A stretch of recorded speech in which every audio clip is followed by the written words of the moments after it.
asked to welcome His Excellency, the Prime Cabinet Secretary of the Republic of Kenya, to officially open this conference. Your Excellency. Good morning. Good morning, ladies and gentlemen. Leaders in hospitality in Africa,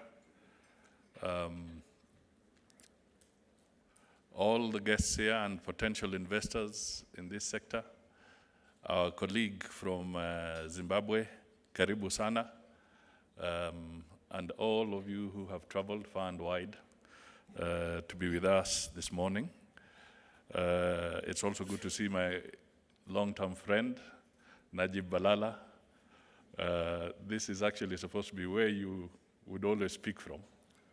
But this time I've taken over for a while.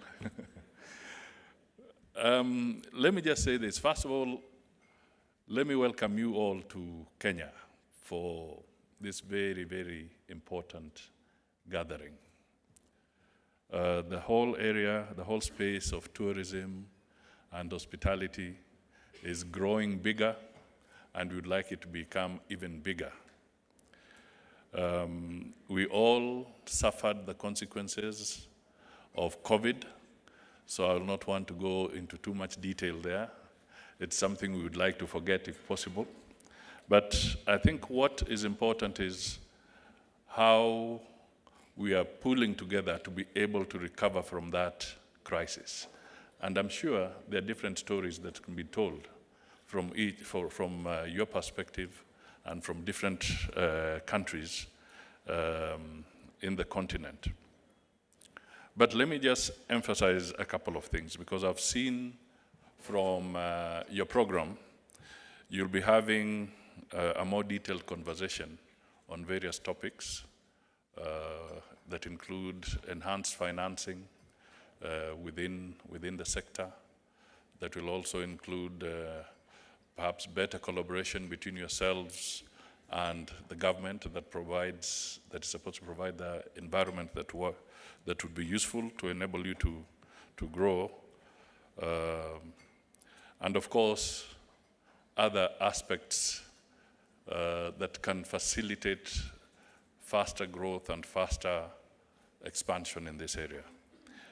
But let me now just come to a few pragmatic or practical things that I've come across recently. Without naming countries, in the last few weeks or months, I've had an opportunity on behalf of the President of the Republic of Kenya to go to certain important missions on his behalf. And I've seen some interesting events, both within Africa and beyond. I went to Brazil, and one of the things I discovered in Brazil is that in the hotel that I was staying in,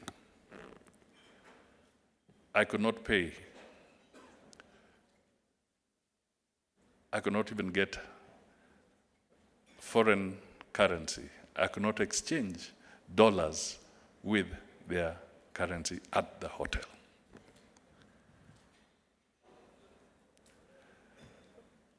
Brazil is perhaps among the top 15 economies in the world. But one thing that was clear is that there are serious restrictions still constraining their hospitality industry and their ability to offer better service. Do you know what?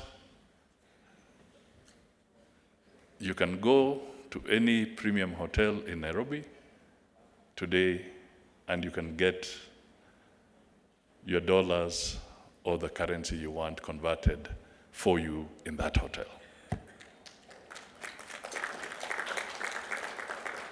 Now, that speaks volumes for Africa. It means that there are certain strides that you have made that if we market and package better, we will show the rest of the world that they have a serious competitor on the line. I went to another country, now I'll not name.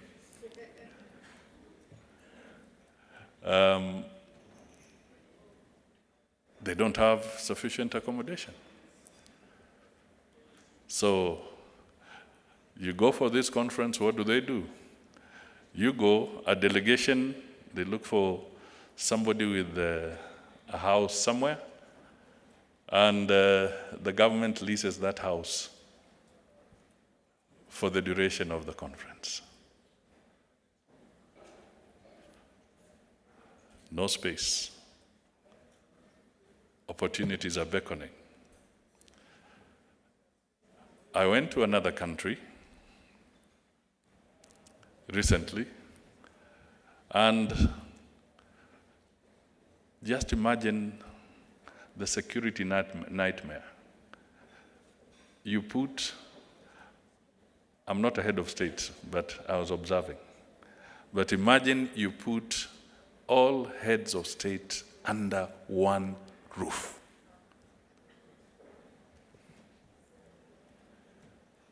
All of them.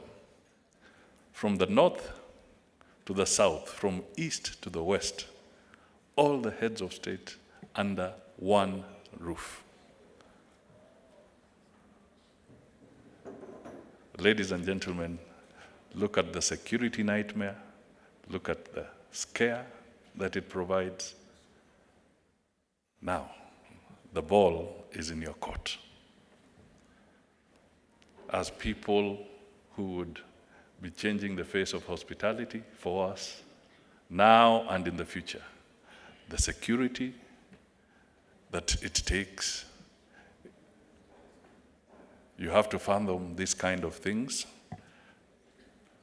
We have to look at better funding mechanisms.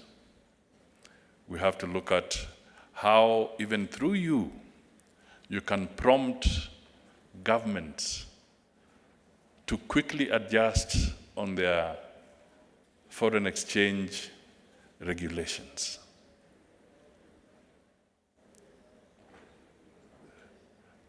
I mean, how would you be in a 5-star hotel like Radisson, and there's somebody at the door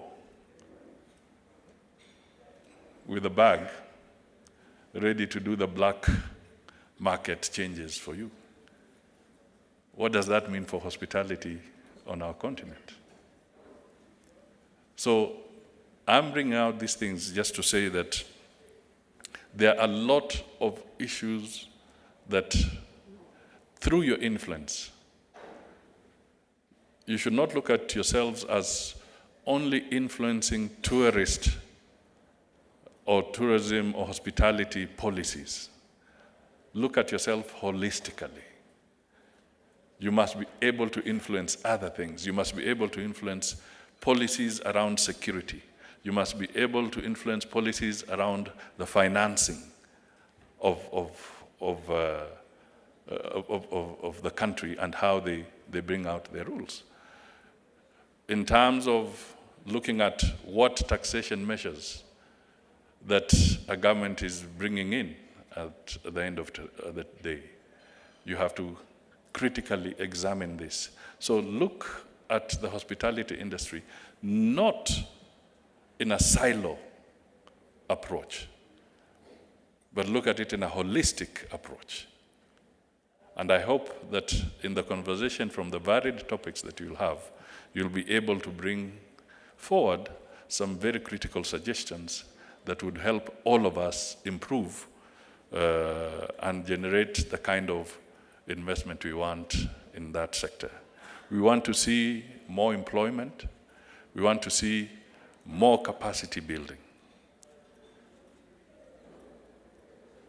We want to see that being accelerated across the board. We want to see you supporting us and helping us more forcefully on matters of conservation and greening of the sector.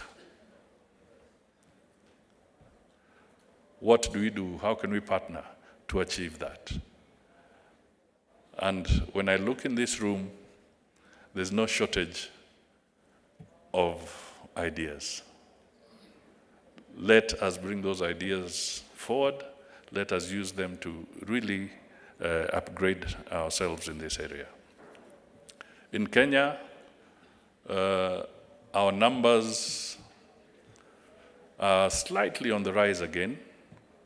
We hope we can get to the 2 million mark, but that is very little when you think of it. I was watching an ad about Guinness, the brewer, in the Irish, isn't it? Yeah.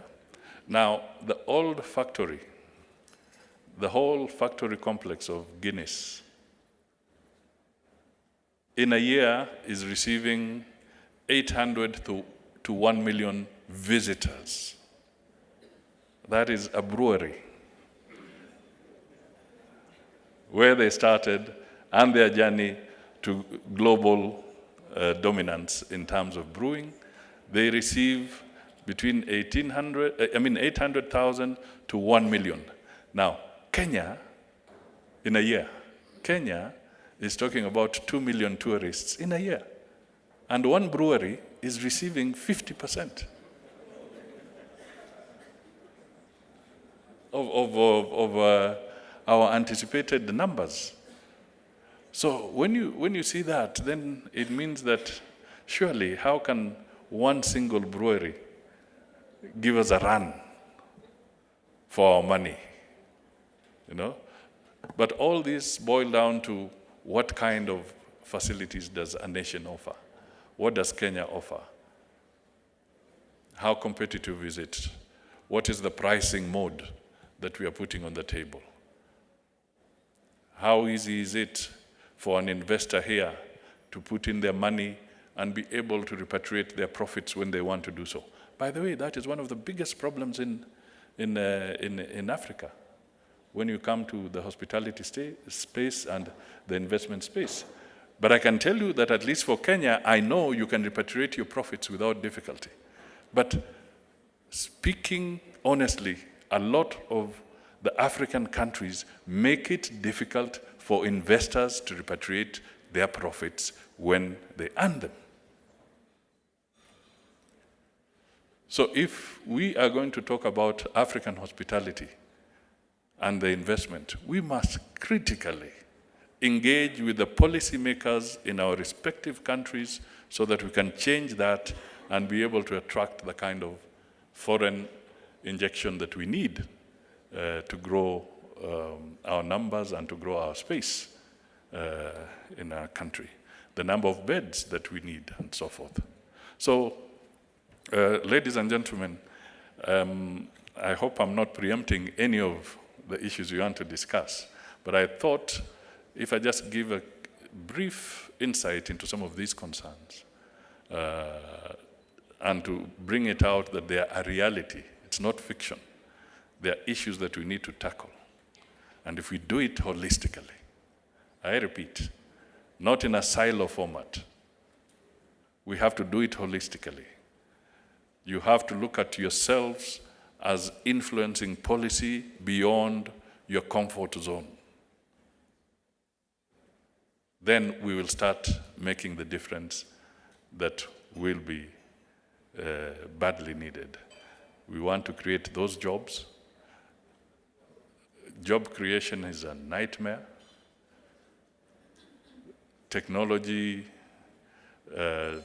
hospitality are the new frontiers. We are grappling to get people back into agriculture.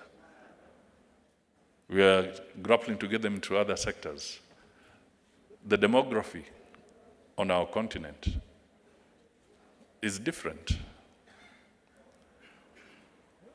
The percentages are known to you. I'll give you a very interesting experience and then I'll conclude there. The other day, I went to Embu County, one of our 47 counties, and I had an opportunity to meet up with about 2,000 young men and women of Kangaroo Boys High School and Kangaroo Girls High School. It's one of the top schools in our country, in in Embu, middle of Kenya. And then I asked them one question. I just wanted to get a feel. It shocked me. I asked them, could you, young people who are here, those of you who had an opportunity to see Daniel Arap Moi with your own eyes, just raise your hands. Out of a group of over 2,000 pupils, secondary school pupils, I think we saw about 10 hands. That means over 2,000 roughly of those students have never seen that museum.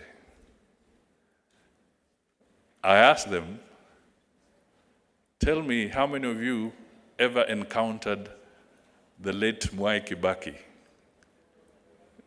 visually? The number was slightly higher. I think about 100 young men and women raised their hands. The others had never seen Mwai Kibaki visually. They've read about them, they've seen them on a screen, but they've never seen them directly. What does that tell you?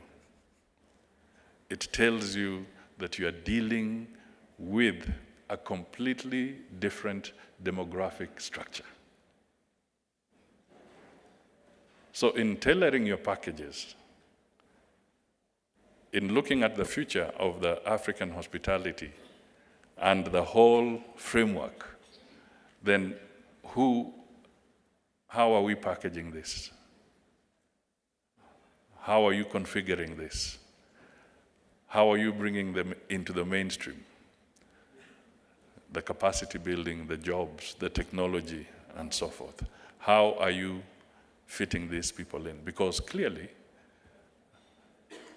we cannot base our future on the way we've done things traditionally. We may leverage on history. We may leverage on all that, but our packaging and our everything must be futuristic.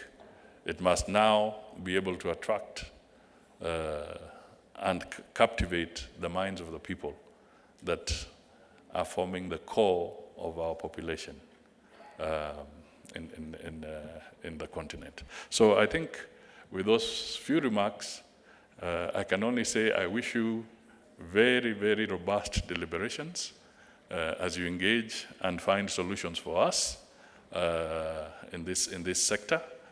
And we be looking forward to seeing very concrete recommendations and suggestions on how we can partner with yourselves from the Kenyan perspective. And I'm happy that we have the minister from Zimbabwe here, also from the continental perspective on how we can really change and motivate the people in the hospitality industry, and how we can make sure that your revenue becomes the key driver for our economies. As I said, we're having challenges in motivating agriculture and other areas. People are looking at yourself and the sector that you represent as part of the new frontier. Let us see some real concrete advisories on how we can proceed as we move forward. Thank you, ladies and gentlemen, and it's my honor to formally open your conference, and I wish you the very best for the next 2 or 3 days that you're here. Asanteni sana.